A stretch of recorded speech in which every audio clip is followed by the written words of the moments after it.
Senyor Cristian Jiménez. Sí. Bon dia.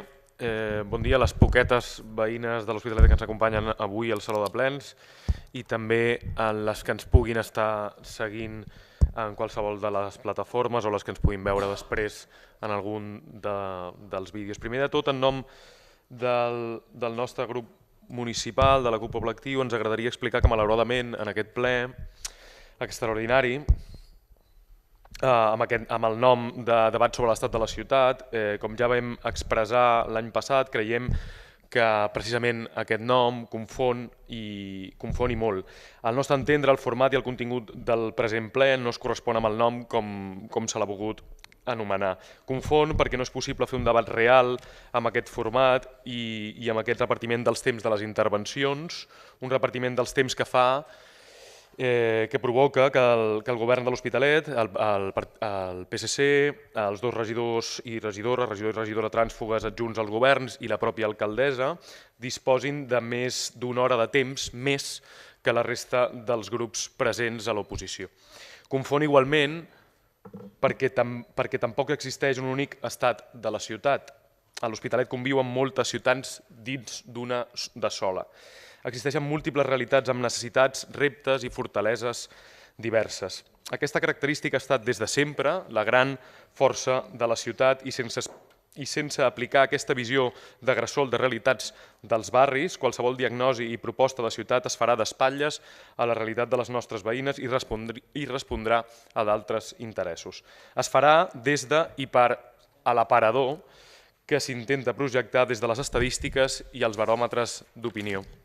I per últim, el nom de debat sobre l'estat de la ciutat també confon al nostre entendre perquè sembla que, tal com hem vist a la pròpia intervenció de l'alcaldessa, l'estat de la ciutat es barreja intencionadament fins a arribar a provocar gran confusió amb l'estat de l'acció del govern local. Seguint aquesta lògica, les rèpliques de la resta dels grups municipals de l'oposició finalment sempre acaben pivotant sobre l'agenda que ens marca el PSC i l'alcaldia d'aquest Ajuntament. És complicat fer que arribi a la gran majoria de la població de l'Hospitalet la construcció d'un altre relat de ciutat, més encara si no existeix ara per ara un relat de ciutat diferent que vingui també des dels mitjans de comunicació locals, per exemple. La realitat mediatitzada de l'Hospitalet, malauradament, també està cooptada per l'agenda de l'alcaldessa i per la del govern local.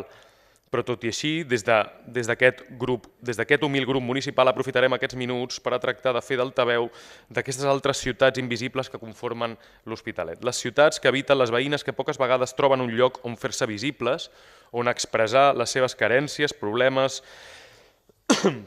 i desitjos de construcció d'un altre tipus de ciutat, que no troben un lloc on participar per la manca de flexibilitat moltes vegades dels mecanismes hiperburocràtics existents actualment a la nostra ciutat. Com dèiem, humilment volem posar de manifest els problemes estructurals que ens travessen d'una o d'una altra manera a les veïnes de l'Hospitalet. I tot i que la vida que vivim sobre els mateixos carrers és molt diferent segons qui som i segons quina és la nostra realitat, trobem que existeixen determinats eixos comuns que impacten a la vida de totes o de la gran majoria de les persones de l'Hospitalet de Llobregat, com ara podrien ser els problemes per accedir a un habitatge digne, la creixent desigualtat social i la cronificació de la pobresa, especialment a determinats barris com podrien ser o com són el Gornal, Collblanc, la Torrassa, les Planes i Pubillacases, la mala qualitat de la feina i les exigües i vergonyoses remuneracions d'un mercat laboral abusiu, la caòtica transformació dels barris, la manca de memòria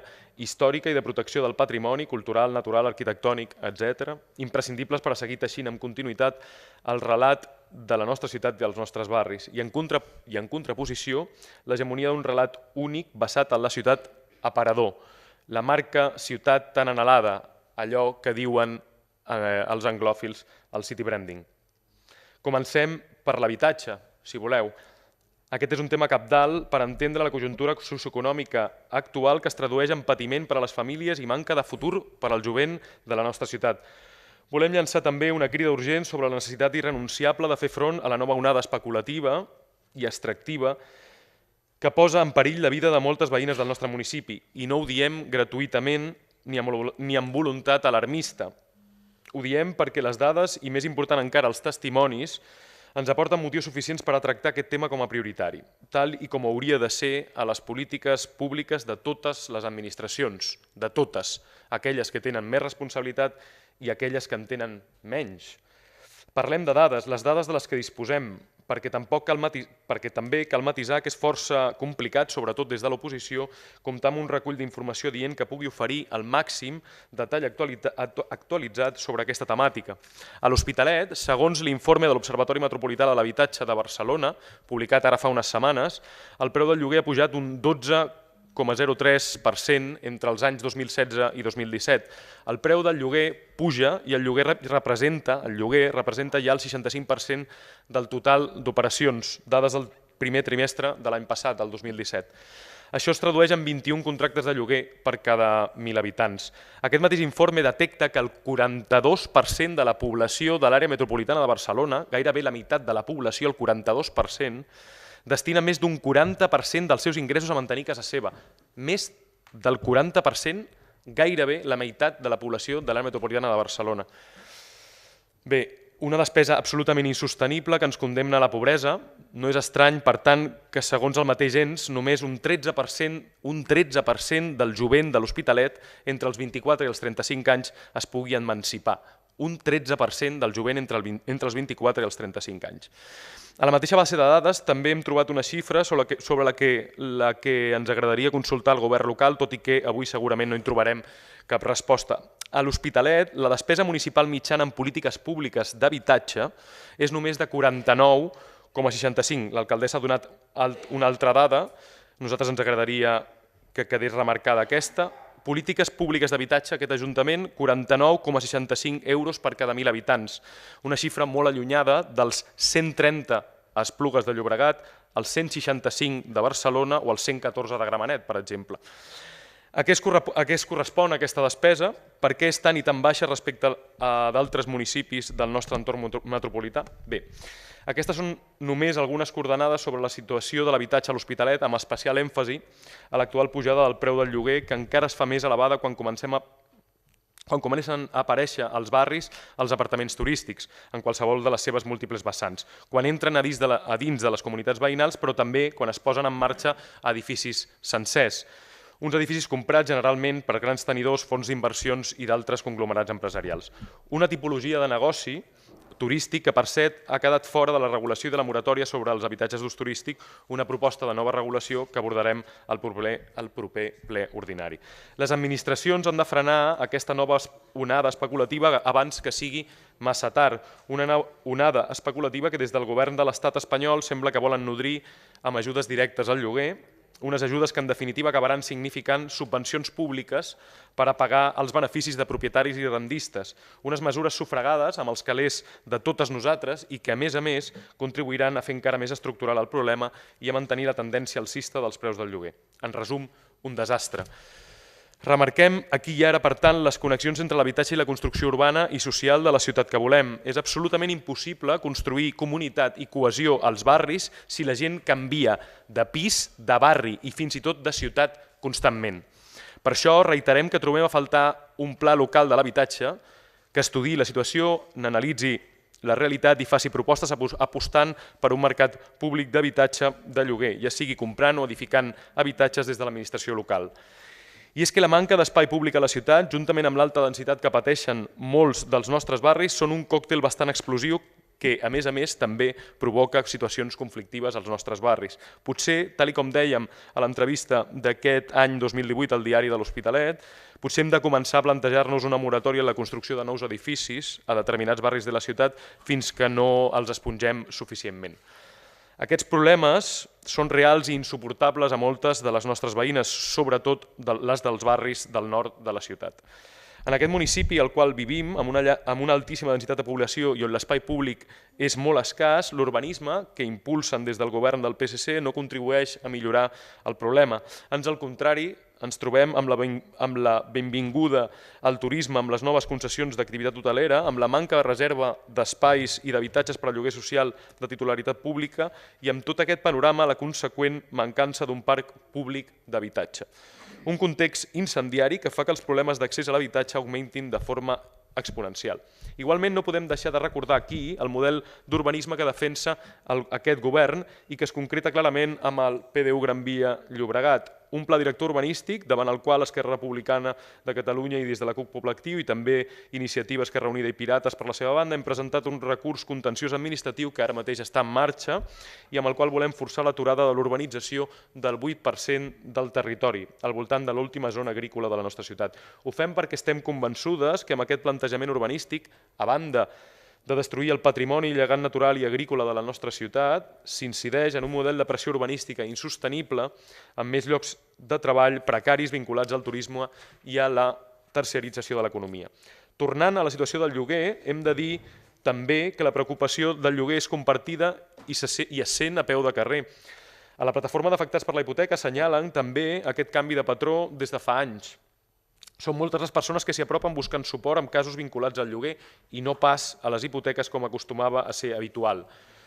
Però davant d'aquests nous atacs al dret de l'habitatge sorgeixen amb força diferents alternatives i lluites, com la del sindicat de llogaters i llogateres, que ens crida a totes les llogateres a abordar aquest problema de forma col·lectiva, abandonant les lògiques individualistes. Davant d'aquest fenomen global a Barcelona i que a poc s'està fent notar a determinats barris de l'Hospitalet, necessitem organització veïnal horitzontal, necessitem xarxes de suport i una lluita col·lectiva.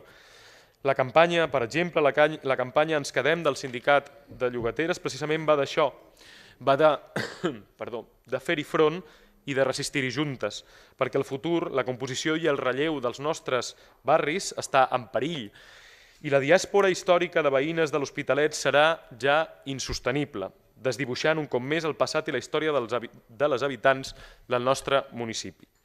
Com dèiem, la campanya Ens quedem del Sindicat de Llogaters i Llogateres vol acabar amb els desnonaments invisibles, que no són sinó formes d'abús immobiliari que ens fan fora de casa nostra i que estan destruint el teixit social dels barris, dels nostres barris. Com a resposta a aquesta realitat, des de la CUP Poble Actiu reivindiquem el dret a la ciutat, a viure i a arrelar als barris i a poder fer plans de futur en un habitatge digne. Perquè, com dèiem, l'informe de l'Observatori Metropolità de l'Habitatge de Barcelona remarca que el 42% de la població destina més del 40% dels seus ingressos només als costos derivats de mantenir casa seva. És una bogeria, és absolutament inassumible i és absolutament insostenible. Aquesta realitat ens parla de sous de misèria, de temporalitat, de precarietat laboral, però també d'uns preus abusius i desproporcionals dels subministraments bàsics i imprescindibles, derivats d'un habitatge, el lloguer, la hipoteca, la llum, l'aigua, el gas i fins i tot la telefonia i la connexió a internet. A l'Hospitalet de Llobregat, segons les últimes dades de l'Institut d'Estudis Regionals i Metropolitans de Barcelona, corresponent a l'any 2015, el salari mitjà total es situa als 21.613 euros enfront dels 27.000, 6.000 euros de diferència de mitjana de l'àrea metropolitana de Barcelona, 24.579 euros de mitjana a l'AMB sense la ciutat de Barcelona, o els 23.100 a municipis veïns com ara Sant Boi de Llobregat o el Prat de Llobregat. Aquesta xifra de 21.600 euros de sou mitjà a l'Hospitalet, de nou, amaga la bretxa de gènere, essent el sou mitjà de les dones de l'Hospitalet de només 18.174 euros. Com hem dit en altres ocasions, la pobresa a l'Hospitalet té nom de dona. I dins d'una d'aquestes múltiples ciutats que composa l'Hospitalet menys visible, la que habita generalment per sobre de les vies del tren, també existeix un grup nombrós de persones que per la seva realitat es mouen en un marc d'economia informal impossible de quantificar, impossible de valorar. Moltes també són dones que han vingut a buscar una oportunitat de futur per a elles i per a les seves famílies, fugint d'escenaris de violència i pobresa estructural als seus llocs d'origen. Moltes són les que cuiden de la nostra gent gran, dels nostres infants, les que fan possible que la vida segueixi rodant. L'accés a l'habitatge aquí també juga un paper fonamental.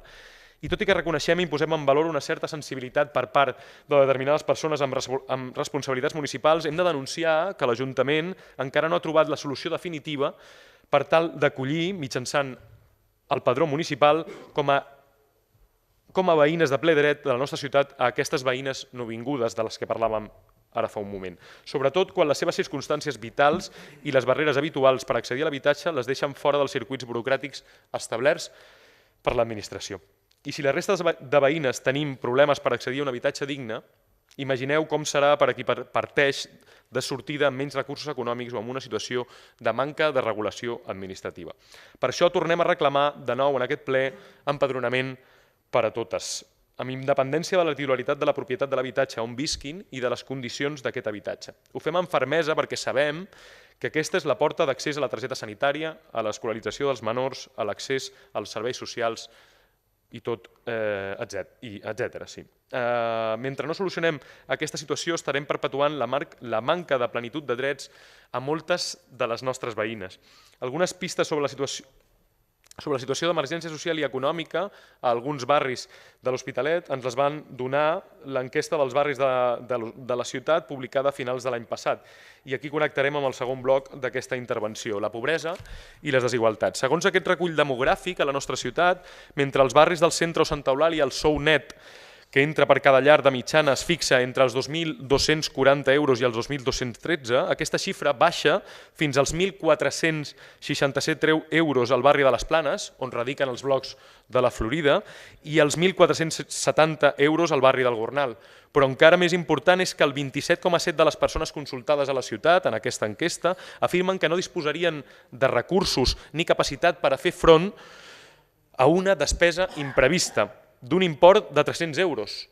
No disposarien de recursos per fer front a una despesa imprevista d'un import de 300 euros. Un símptoma clar de la precarietat i pobresa existents a moltes famílies de la ciutat, enfilant-se fins al 45,2%, gairebé la meitat de la població, al barri del Gornal i el 39% de nou al barri també de les Planes. Una qüestió que es ratifica també quan es consulta sobre els resultats endarrerits o sobre els rebuts endarrerits o impagats. A la ciutat, una de cada 10 persones explica que a casa seva, durant els últims 12 mesos, s'han endarrerit amb el pagament d'algun rebut de la llum, de l'aigua, del gas, del lloguer, de la hipoteca o d'un préstec. Un 21% quan es fa la mateixa pregunta al Gornal i un 18,4% a les Planes. Segons dades facilitades des de l'àrea de benestar social de l'Ajuntament de l'Hospitalet, durant el 2016 es van pagar factures de subministraments a 2.303 llars de la ciutat per un valor de gairebé 400.000 euros. Un import semblant a les xifres de 2017 que ascendeixen fins als 347.000 euros a data d'octubre. Cada any es van atendre unes 2.300 llars amb un total de 3.422 ajudes al 2016 i 3.275 al 2017. Entre aquestes dades trobem a faltar una informació desglossada de les grans empreses subministradores i de les seves filials, tal com ens han manifestat entitats socials amb les que hem consultat. És a dir, les que tenen el quilowatt regulat i les que no, actuant per tant dins del mercat lliure i essent encara més car el seu servei. Amb aquesta informació es podria desenvolupar un assessorament i acompanyament des dels serveis municipals per tal d'animar les nostres veïnes al canvi de titularitat i d'empresa, cercant sempre des de l'administració pública les millors condicions als contractes i rebaixar l'import final de la factura. Aquests són alguns dels indicadors del drama, de la incertesa que es viu a la ciutat, ara també de les persones que, tot i treballar, segueixen instal·lades a la més absoluta precarietat. Un altre indicador de la dècada de crisi és el conflicte de les professionals dels serveis socials de la ciutat, unes professionals que ens parlen de col·lapse dels serveis socials, d'una situació insostenible que s'ha traduït en un conflicte laboral encara no resolt i que ens mostra com afrontem a l'Hospitalet la crisi de recursos. Un dels eslògans del govern local de l'Hospitalet i de l'alcaldessa Núria Marín ha estat la demanda d'un sou mínim de 1.000 euros per a totes les persones que treballen a l'Hospitalet. Sentim haver de dir que aquest desig, prou moderat per l'altra banda, està lluny de fer-se realitat i que potser des del govern haurien de començar a analitzar també quin tipus de feina impulsen des de la responsabilitat municipal amb les seves polítiques d'externalització i o d'auxili de la gestió pública, com els agrada dir en llenguatge jurídico-administratiu, eufemismes de la més coneguda i popular subcontractació al sector públic. Estem parlant sobre la seva responsabilitat envers les subrogacions i les contractacions precàries, per hores i temporals, els sous precaris, en el cas de les treballadores del servei d'atenció domiciliària, al servei de la neteja dels edificis municipals i a d'altres subcontractacions laborals fetes promogudes des d'aquest Ajuntament. I aquí podríem també recordar l'aportació de recursos municipals per a la contractació de joves a grans superfícies, amb sous de misèria, per cert, a la campanya de Nadal d'ara fa un any, per exemple. Però, sens dubte, La millor eina per a conèixer la realitat i la vida de les veïnes més pobres de la nostra ciutat passa per trepitjar carrer, sentir i conversar amb veïnes a places i mercats, recollir impressions de les entitats que fan tasca social i comunitària al nostre municipi. Aquestes són les nostres fonts més fiables. Aquesta és la realitat d'emergència social que volem posar de manifest avui en aquest ple extraordinari. És la nostra prioritat política. Volem defensar els nostres barris i els seus... Seguirem després. Gràcies. Molt bé, gràcies.